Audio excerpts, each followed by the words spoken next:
Hey guys, so I'm going to quickly demonstrate an issue with the IR sketch out of the box from Elegoo. So you can see I've got a very simple setup here. This is the Arduino with a proto board on top of it, and then the IR module.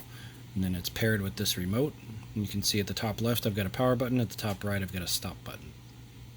And you can see if I quickly press the remote here, the little LED on the module is blinking rapidly, in sync with how fast I press it, indicating that it is receiving some sort of signal. Now that signal might not be perfect, but it is receiving something and providing it to the Arduino if the Arduino asks. However, what I've noticed is, for whatever reason, the way that they've coded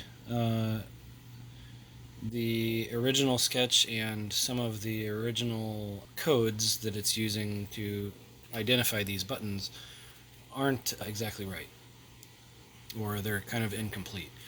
What I'm seeing is that there's a lot of computation going on that isn't really necessary, just to make the listing of buttons easier, and eliminating some of that allowed for a lot more rapid key presses.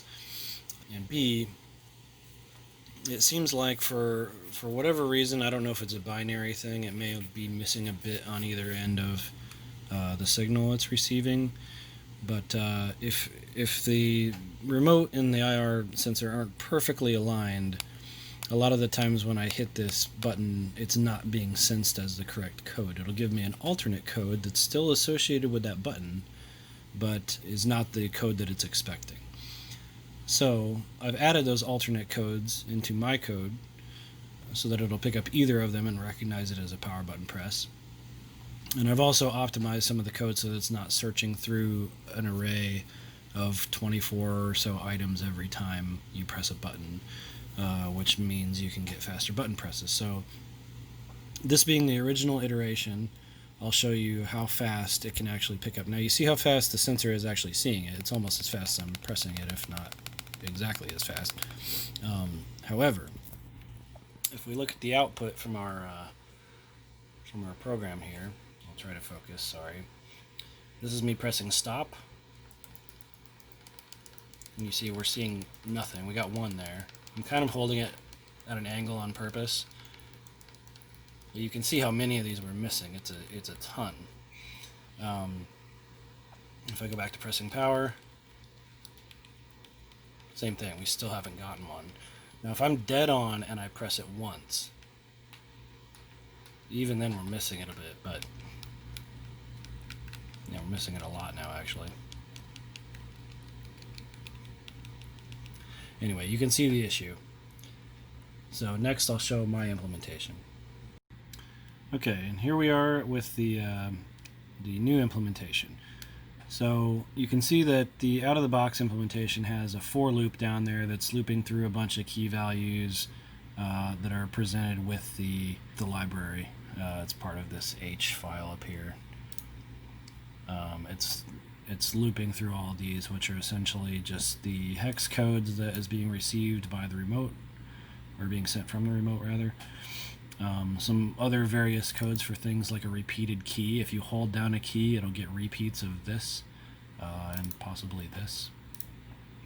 And then it assigns the actual value. Well, it's taking all these values that we defined and putting them into an array such that you can get the position of this array down here, which provides a descriptor back for, like, a string descriptor of what that button does. I feel like a lot of that is superfluous and isn't really necessary. We can simply do what I've done up in this top implementation above. So you can see I've done a few things here. I've taken all of those codes and put them directly into a switch, which is associated with each button. So like this is the original code that they provided for power. This is an alternate code that I observed just by pressing the button real fast, like I did a bunch of times. I don't see any similarities here off, it looks like a completely different code.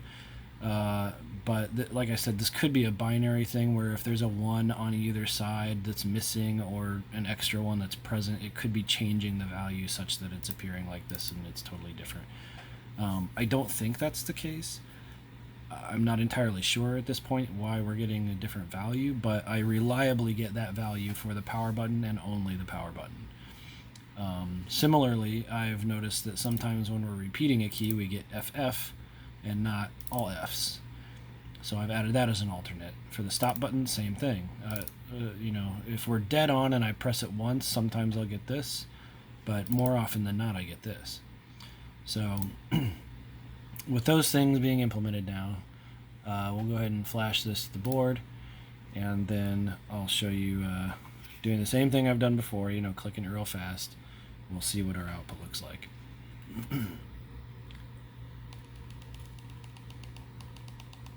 So anytime that you see a period, that's where I've put a repeated key.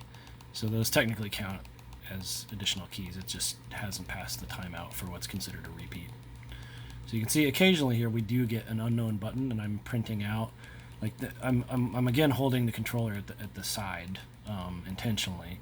So you can see that FFA25, that's the hex code that it received, and it doesn't match anything that we're familiar with, so it's not showing up. Now, there might be some additional ones, like if we started seeing a repeat number, I'm just kind of moving the remote around here. If we started seeing a number repeating a whole lot, see there's FFA25 again. Now if we don't see that for any other buttons, that could be another repeat code that I'm just not aware of yet, but if we don't see that for any other buttons, we might be able to associate that with power and add it as an alternate code the same way we did with the first one. So anyway, you can see the vast improvement now. So now I'll switch over to stop. Same thing. We're getting a bunch of repeat presses, obviously, but vastly improved over the out-of-the-box implementation.